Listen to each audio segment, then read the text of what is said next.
Welcome to episode 44 of Fresh Thinking by Snowden Optiro. My name is Rayleen Hargreaves. I'm a principal consultant and product owner of Reconcilor at Snowden Optiro. Today, I'm joined by Craig Morley, who leads Anglo American's mine geology and reconciliation team globally. He works within Anglo's world-class Geosciences team, who are focused on developing and delivering operational excellence in mine geology, as well as facilitating a multidisciplinary approach to mine site reconciliation across the entire mining value chain. Before joining Anglo American, Craig was with Snowden for 18 years and was absolutely instrumental in the design and development of Snowden Optiro's Reconcilor. And given this is the 20-year anniversary of Reconcilor, who better to share some of the early history than Craig, who is talking to us today from Perth, Western Australia. I'd like to welcome you, Craig, and thank you for joining me today. Thanks, Rayleen, and I promise it is actually me under all this hair. It's the rock star that we have in Craig.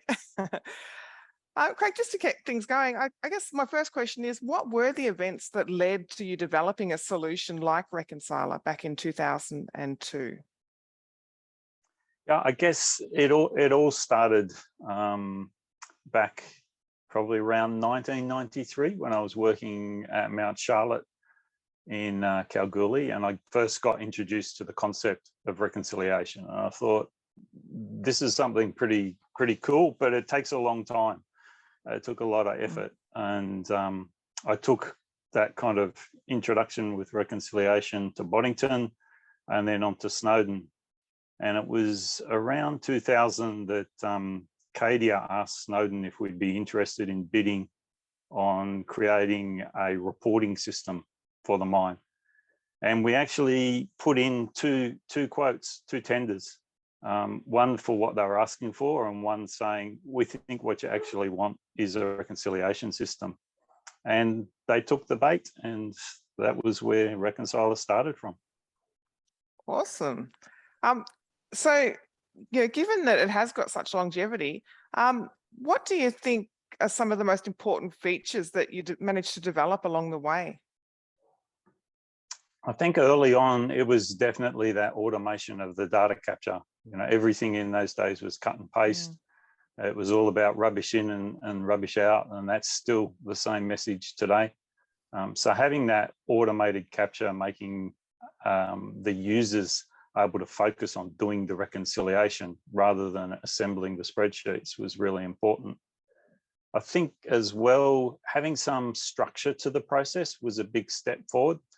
There was a lot of others that were doing work in reconciliation and publishing factors and ways of going about reconciliation. We were doing a lot at Snowden as well. And having concepts where we were standardizing things like nodes and relationships and defining variation was really important. And the software was enabling us to do all that as well.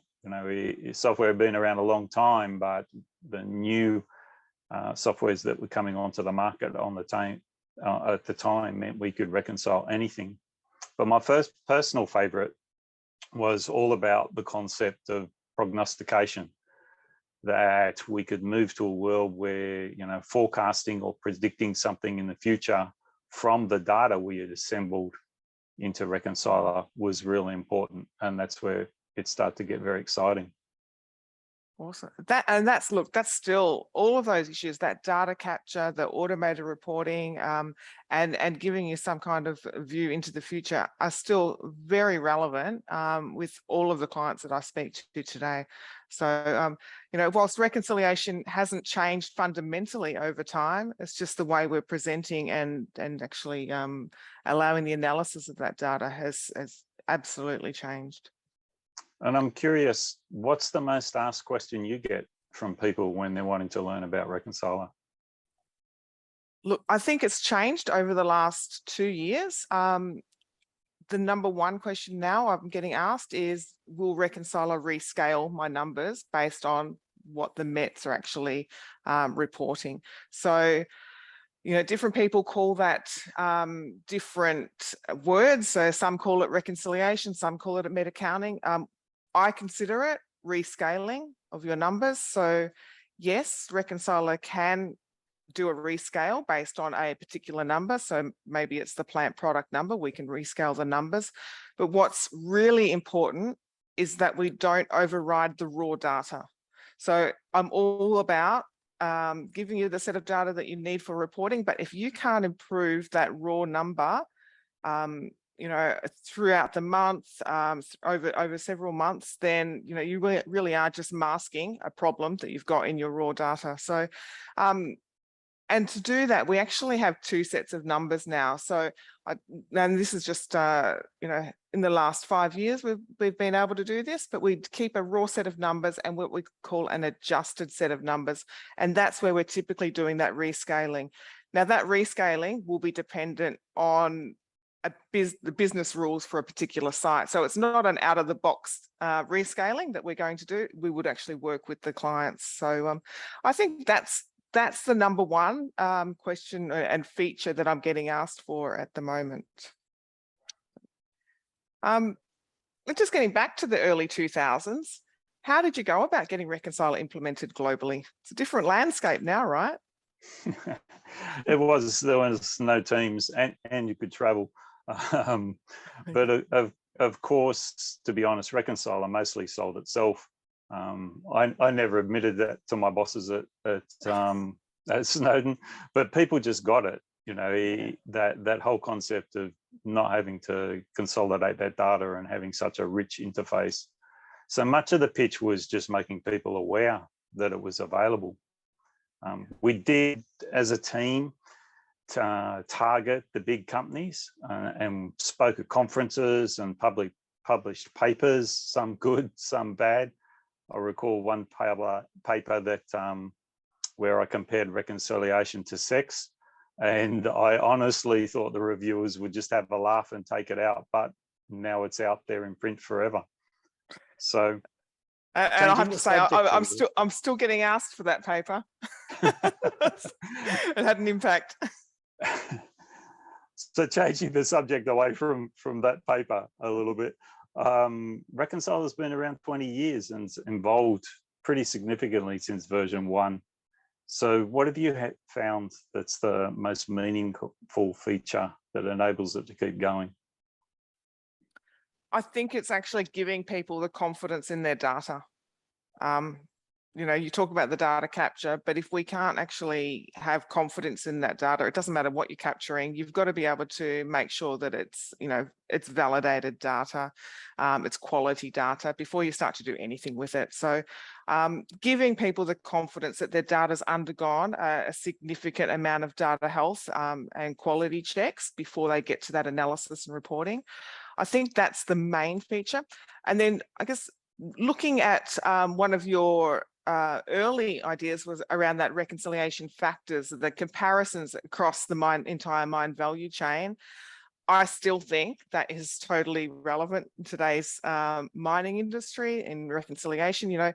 There's a lot being talked about at the moment around reconciliation factors, and that Reconcilor can actually give you those out of the box. So rather than doing all those calculations in Excel, which is the number one competitor for Reconcilor out there, hands down, having the ability to do those comparisons is integral to the reconciliation process, and expediting that process so that our professionals can actually get on with, looking at ways to get that those improvements in the mining cycle, rather than sitting there entering numbers into an Excel spreadsheet, copying them over into a Word document and so forth. So yeah, I'd say confidence in data, and then giving you those out of the box reconciliation comparisons, whether they be factors, percentage change, whatever it might be. So I think those ones. Is there something in Reconcilor that works equally well today in our current technological landscape that worked just as well back in 2002? Yeah, I think you've hit the nail on the head with your comments around the data, for sure. Of course, the world's caught up, and automated linking of data and capture of data these days is so far advanced. You know, in 2000 we had data soup, and now we have data lakes. But you know, good data is foundational, and it's even more possible now. The concept of exploring the relationships too also remains, as you've said. Agree 100% there. You know, exciting patterns means we can predict the future and take action to maximize value, and that's that whole prognostication kind of focus that Reconcilor can bring and make easy for the users. But I see Reconcilor evolving as well now. You know, it plays a significant role in our new world where we're focusing on sustainability, environment, and communities too.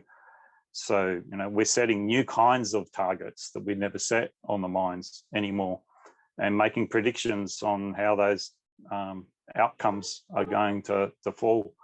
So reconciling these are just, you know, a different set of results for Reconcilor potential in the future as we move into looking at those areas now that are becoming increasingly important right across the mining industry: sustainability, environment, and community work. Absolutely, I agree.